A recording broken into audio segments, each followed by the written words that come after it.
about what you see right now. What is the latest information that you are getting? We are getting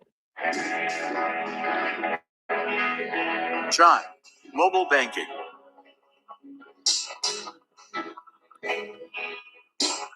Try it now. Since Unit Soldier, and I'm happy to be talking to you today.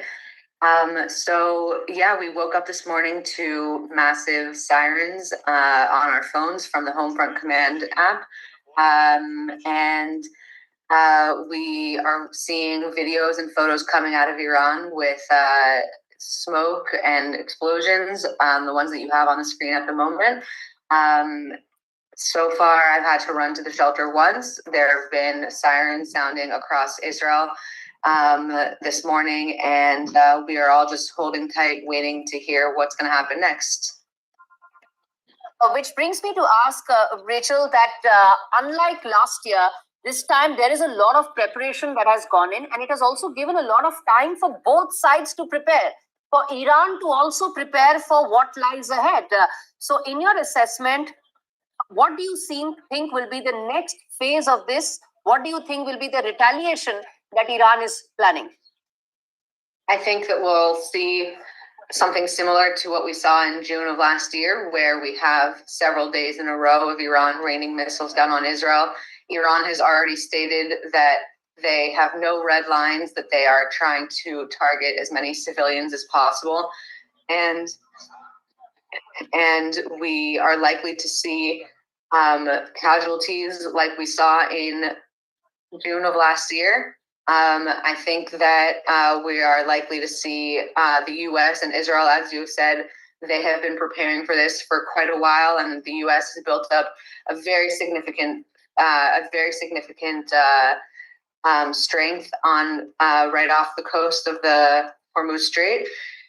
And I think that we're going to see a lot of damage done to Iran's nuclear capabilities. And I think that everything is going to depend on how the Iranian people respond to this lifeline.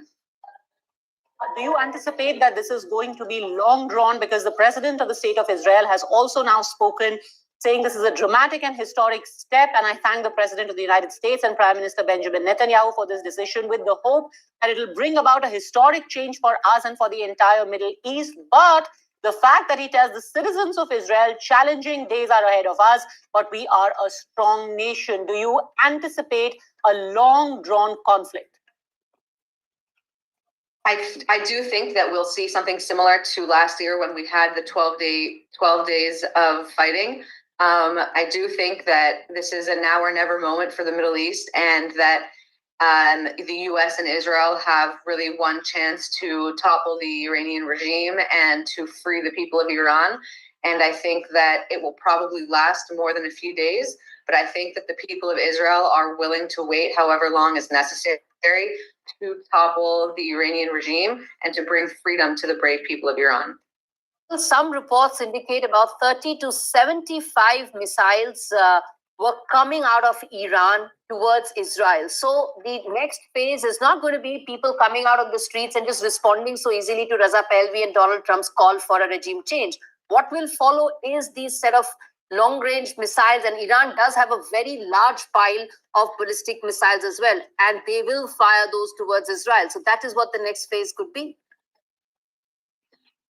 I do think that we'll see that, yeah. I think that Israel is prepared for anything. There are bomb shelters set up in every area of the country, more than you can imagine, in every home, in every apartment, and in public spaces across the country. And I think that we saw what we needed to be ready for in June of last year. And I think the country took significant steps to prepare the home front. And I think that no matter what Iran sends our way, I think we'll be able to handle it.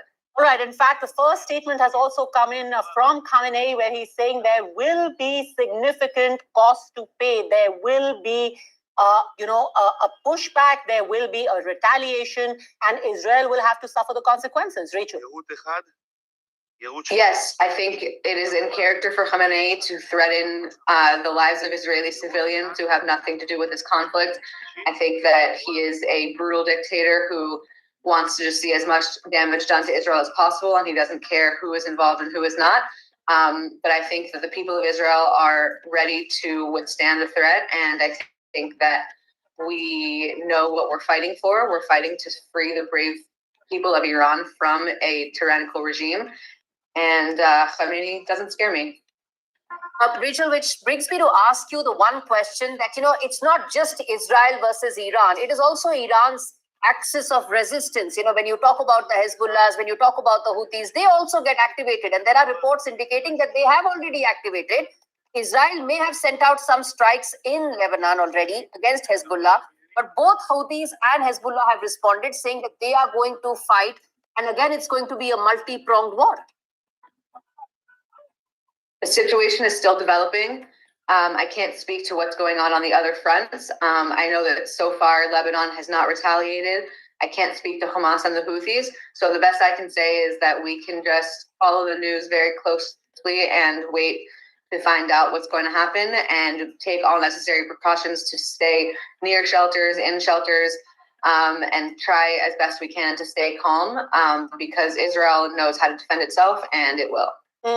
An Iranian missile has been intercepted over Qatar as well. The Interior Ministry has urged its citizens to remain calm after an attack by a criminal enemy. And very significantly, they have said that all US-Israel assets in the region are a legitimate target. Just help us understand what could be, Gauri, before I bring in Rachel again. When Iran says that all assets of Israel and US in the region are now legitimate targets, what are these targets that they could be indicating? US actually has a very large base that operates out of Qatar, one of its largest bases there. Then there is the naval... And that's where a missile has just been intercepted. In that airspace, yes. Yeah. And then there are massive naval assets also that US has in and around the entire Middle East region. So what you're talking about here is when Iranian reports indicate that any of these assets could be fair game, then it just means that it could be the Houthis, it could be the Hezbollahs, it could be the Hamas, no matter how limited it may be in its existence than what it was before the October 2023 assault. All of this, in addition to Iran, will come out and attack any of those air bases, any of those massive naval capabilities that US has, and in addition has deployed in that entire region, whether it's naval or in fact even your entire bases, Qatar being one of the largest bases that US has in that and if an American base is attacked, we are only going to see this conflict escalate manyfold. Then it is not going to be confined only to what's happening between US, Israel and Iran. And that Operation Epic Fury is then going to actually see Donald Trump unleash all of those military options that are on the table. They're still on the table. And then other countries will also be drawn in.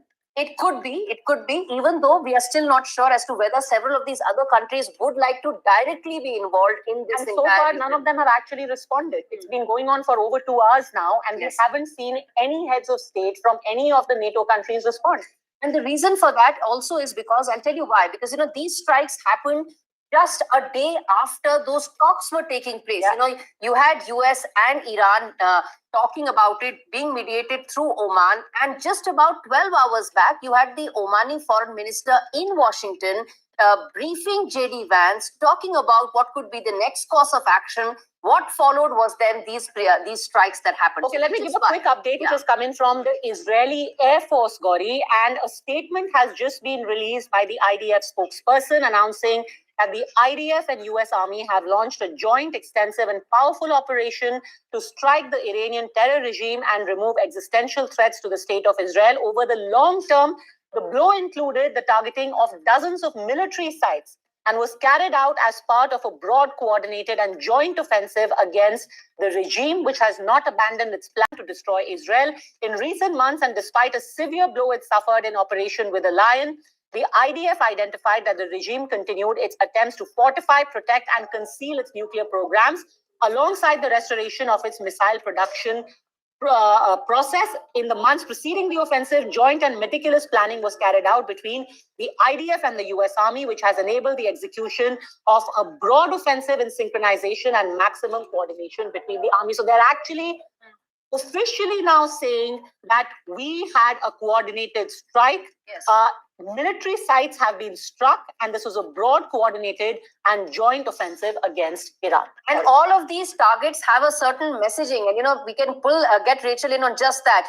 Even though it may be a ceremonial residence of the supreme leader, it has a message. There is the defense ministry, there is the Ministry of Intel, then there is the atomic energy complex. All of them, there is a certain messaging attached to it, and that's why they have been identified and picked. And across central Iran, you see cities that have been picked have a message there, including Isfahan, where of course you have the nuclear weapons facility of Iran, which Iran has all along maintained is only for civilian nuclear purposes.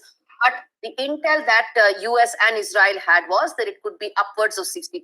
You only need 80% of enrichment of uranium to actually make it into a bomb. And in fact, if we still have Rachel with us, we can ask her just on that, the significance of the specific targets that were identified where Israel struck Iran today. I do have to go in a second, but I just want to say that I think the targets that we have struck so far indicate that Israel and the US are taking out Iran's nuclear capabilities, and they're targeting key leaders of the nuclear operations. And I think that we're seeing a very strategic, targeted operation as opposed to what Khamenei has promised to bring down on Israel, which is targeting just regular civilian areas and civilians. All right, that of course was Rachel Lester, former IDS spokesperson's unit soldier, speaking to us about.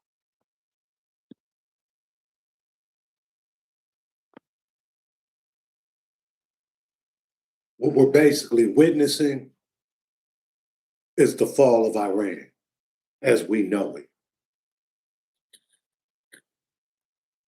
Iran, the regime of Iran, will be destroyed within the next 15 days.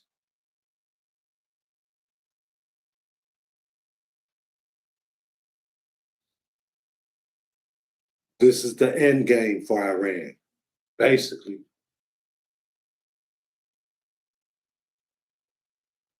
And they've obviously got enough support on the ground, because usually this is how it happens. They soften all the military targets, all the government targets. Where their allies on the ground, the resistance takes control of the streets. You seen how they did Libya. You seen how they did Iraq. It's a simple game. You understand me? And as you heard, they were talking to the Iranians. They had Iranians over here talking to the vice president. At the same time, they were planning these attacks. War is deception, y'all. War is deception.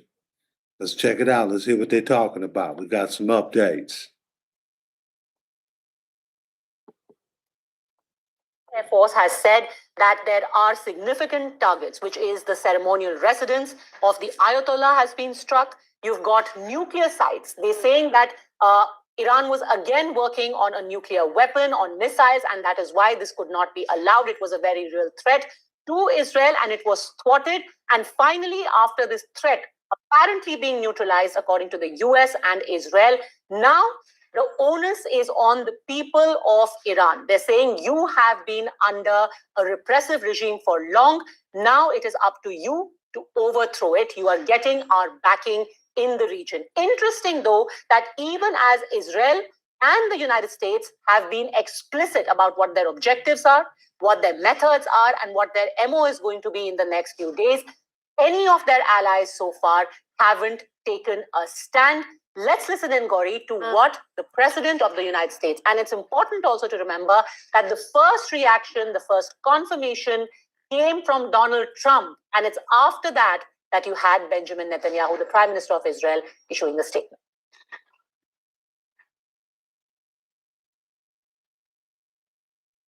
Of Iran, I say tonight that the hour of your freedom is at hand. Stay sheltered. Don't leave your home. It's very dangerous outside. Bombs will be dropping everywhere. When we are finished, take over your government. It will be yours to take. This will be Probably That's how your we only roll, man. chance for It's America's generations. time. For many years, you have asked for America's help, but you never got it. No president was willing to do what I am willing to do tonight. Now you have a president who is giving you what you want. So let's see how you respond. America is backing you with overwhelming strength and devastating force. Now is the time to seize control of your destiny and to unleash the prosperous and glorious future that is close within your reach.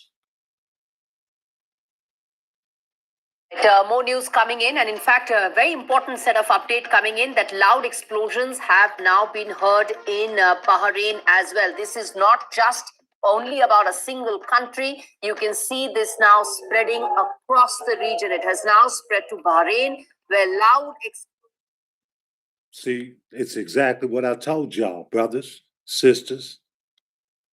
This is how they do it. It's simple. They'll come in, they'll soften up all the military targets. Right now, they're hitting roads, bridges, government installations, anything that the government can use against the people. And then they're just telling the people, go ahead and take it. Go ahead and take it. Wherever they come out to try to resist you, we'll bomb them. And within about 10, 15 days, Iran won't be what Iran used to be. Period. They got oil. Trump wants the oil. You know how America does it, man. People just forgot about it because we've been chilling for so long. But it's 2026. We're trying to eat again. Across Bahrain. And I believe Anjana Shankar, journalist, joining us live from Abu Dhabi. And there as well, Anjana, you are hearing the sirens go off. Hi, see, I am based in Abu Dhabi and I cannot confirm anything without there is any official word on what is happening. But it is true. I was just standing close to my balcony and I suddenly heard there was like a few big bangs and I could feel it on my glass window. And a few people did send me some videos saying, you know, they did feel something, but we don't know exactly. The only confirmation that we now know is that there were blasts heard in Bahrain, where there is the US Fifth Fleet and their headquarters is there.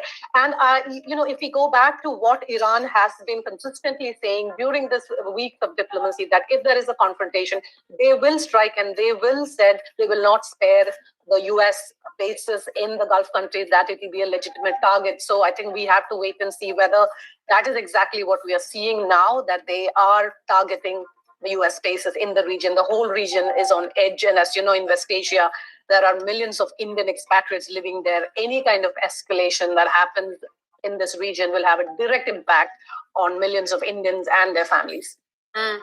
Indeed, and that's a very important aspect that I want to bring out as well, because, you know, when you talk about this entire region, there's a very large presence of the Indian community. When it comes to Iran, there has been an advisory that has been issued. The government has also started those helpline numbers where people can. If the Iranian government resists, within a half a year, Iran will look like Somalia. In Abu Dhabi also, there's a very large Indian community. Likewise, also in Iran, in Iraq, parts of it in Lebanon as well. So the entire region actually houses a very large number of Indians. Yeah, that is the point I'm making. But before that, I just want to point out, in case if you haven't seen it, you know, there is a warning issued by the US mission to UAE. It's a security alert asking the US embassy officials and also the US citizens that they recommend all Americans in the UAE to do the same, that is to shelter in place. So we have to put that in context. I don't know when was the last time that the US mission in UAE has sent an alert like that, which is a clear indication that, you know, there is an escalation and the region is on edge. Coming back to the question of Indian expatriates, you know, we have seen that anytime there is some kind of, conflict or an escalation in the region, whether it is in Israel, whether it is in Iraq, whether it is in Yemen, there are Indian expatriates, and we have a lot of, investment interest here, the families, people-to-people connection. It's not like, we can quickly airlift a few thousand people the way we have done it. These are the Persians fighting the kings of the West. You understand me? The Persians. They were the first ones to invade the Holy Lands and enslave the original black man and woman. Escalation in the region. So definitely the whole situation is, it has driven a lot of people to anxiety. And I'm already getting messages from Indian expatriates asking what is the situation, whether they should think about taking some concrete action to get out. Bahrain, just a couple of updates from open source intelligence and what is being reported by the respective media in Israel and Iran. Smoke apparently was seen rising from Bahrain's Jufair area, which houses the U.S. naval support activity and the main U.S. base, the main U.S. Navy base in the Persian Gulf. So exactly like was being anticipated earlier, that you have the U.S. naval base there, and at least right now, that picture that you're seeing, smoke seen rising there from that Jufair area, which is what is being reported right now by the media in Israel and Iran. It's the permanent host of the U.S. Navy's Fifth Fleet. And Anjana, even in the UAE, there is a small, but there is a direct military presence of U.S. there as well. There is the Al Dhafra Air Base, if I may remember correctly. So that, of course, there is a direct U.S. military asset and base in UAE as well, which is why, of course, there are now. Very true. All is being revealed. You understand me? We're learning the process. We're seeing the process right before our eyes. You understand me? It's a simple game. It ain't no different than on the street level. This ain't no different than the Bloods going at the Crips or the Lords going after the disciples. They just using bigger guns and they got bigger territory. You understand me? The stakes are higher. But it's all the same dirty game. And the local authorities are asking people to take precautions. Indeed. So yes, there are loud explosions that have been heard in Bahrain. And Anjana, one thing I want to ask you is that it's not just Iran and Israel that have actually closed their their airspace, isn't it? Now there are multiple countries that have shut their airspace in the region. Yeah, the multiple countries have shut airspaces, and we also hear that several airlines are canceling their flights. So I am closely tracking those developments. But with this current escalation, I think any kind of movement in the airspace in the region will be considered as highly risky for commercial airlines. So we are not just talking about military escalation, but this is the beginning of how such an escalation is going to have a direct impact on people and their lives. Dubai and Abu Dhabi is one of the busiest or two of the busiest airports in the region. And with these flight disruption, there'll be a lot of lives. And what we got to understand, y'all, is this ain't the ordinary. They bombed Iran and they're going to go to the negotiating table. No, this is a regime change. They're taking out everybody that runs the country. And they're asking their supporters that they've already got in the country. Obviously, they got a lot of them. They're asking them to rise up. And defensive infrastructure as well as non-military facilities in various cities of our country. The renewed military aggression by these two countries has taken place under circumstances in which Iran and the US were engaged in a diplomatic process. And that really is something that they keep underlining, that even as a diplomatic process was underway, this has been done. It is being portrayed as some kind of betrayal, and which is why all options now, Gauri, are on the table. And like we've been saying, they've said, look, we had come to the table, we were willing to talk to you. Those talks were actually underway, and then you go and do this in the midst of a diplomatic engagement, which is why now even US military deployment that is there in the area is going to be a fair target as far as Iran is concerned. And the reason for that also is that because there was such a divergent view with regard to whether or not there is any possibility of diplomacy winning simply because, the US said all along that, look, we have intel that you are developing a nuclear weapon. We need to stop that. But we also want you to stop and ensure that you do not have your pile of ballistic missiles. Iran said that, okay, we are willing to talk about our nuclear weapons program if you think so. But we have no interest whatsoever in the ballistic missiles because that we are going to keep. And it's a no-go area. Because the view was so divergent, that is why multiple talks had taken place. All of them had collapsed. There was no breakthrough whatsoever, which is why, of course, this was a military operation that was on the table and finally exercised by US and Israel. And in fact, to bring Anjana back in on this, I want to point out another part of this statement from the Iranian Foreign Ministry, where they say that this aerial attack by US and their allies constitute a violation of Article 2.4 of the Charter of the United Nations and an armed aggression against the Islamic Republic of Iran. And we consider it the grave responsibility of the UN and UN Security Council to take immediate action to address the breach of international peace and security resulting from this overt military aggression. So now the effort is to try and start telling countries to take a position, to take a stand. And Iran here clearly saying that this is a breach and the UN must take a position on it. Anjana.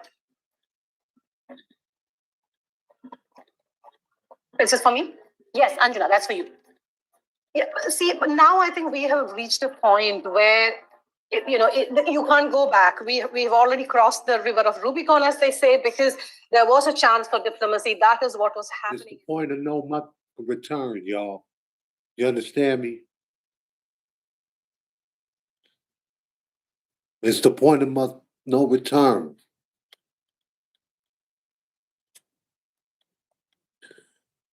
Like I said, Iran will fall within the next 10 to 15 days.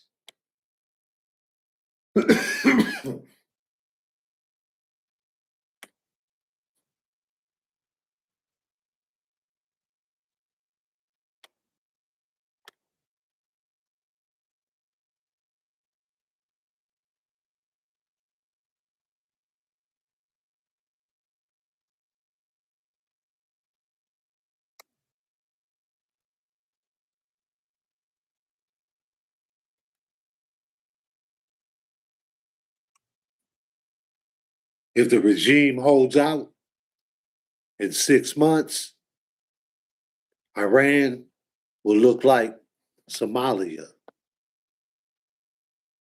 In that entire region. So clearly, Padmaja, when you talk about the situation right now, when you talk about Iran's response, one thing is clear, there is now going to be heightened sense of, hostilities that may continue for some time before we see any of this leading to a longer permanent resolution. Absolutely. And Bahrain, in fact, has said that the headquarters of the Navy's 5th Fleet, the US Navy's 5th Fleet, has been targeted by a missile attack.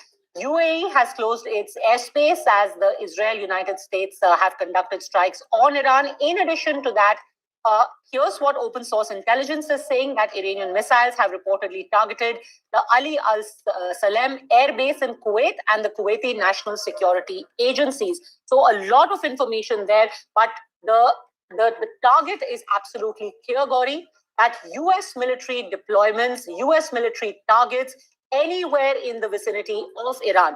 And in fact, you also have an Iranian official being quoted by the media there to say that energy facilities are not off the table. Iran has announced that all US bases in the Middle East have become legitimate targets for retaliation, and Iran will actively target them. You've got energy facilities, you've got US naval bases.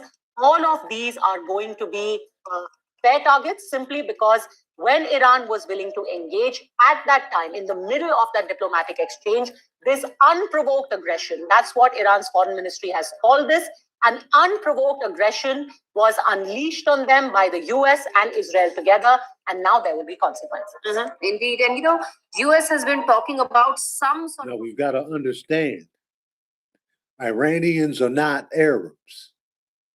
So these are not, it's not like we're going to get the same response that we got when we ran up in Iraq. The only reason why we were able to run up in Iraq successfully is because of Iranians. You understand me? They're Shiites. They're the only Shiite country. They have a totally different philosophy. This is where the first recorded suicide bombers arise, out of Iran. You understand me? So what we've got to worry about is not refugees coming over here. We've got to worry about they loyal sleeper cells that are already here. You know, the cats that run your local stores and whatnot. Because if that regime look like it's gonna fall, they're gonna get on some holy war jihad shit. Iranian studies. Farzin, let me start by asking you, how do you see this unfolding right now? Iran has said it's going to respond back, and it says that it's going to hit back with what Israel never thought is going to come its way. You know, Saudis Arab, Sunni. What they have done and fulfilled their word is this scattergun approach by roping in all other GCC members into the fight. And this time they would do it. We had predicted in Iranian studies. And the attack That's why they call it Saudi Arabia. Undergoing as we speak, but also in Kuwait and Al Udeid, Qatar and elsewhere will occur too. For the simple reason that it believes as a desperate regime that in attacking all of this, it minimizes impact on the home front, and that somehow it would distract and take its best shot by roping in others and making them pay the price, including the US and its allies. Having said that, of course, Iran is paying more than a heavy price since unconfirmed reports now mention what has happened in the last few hours, that the Interior Ministry has been hit and has been relocated from Fatemi Square in central downtown Tehran. Harmonized Supreme Leader Complex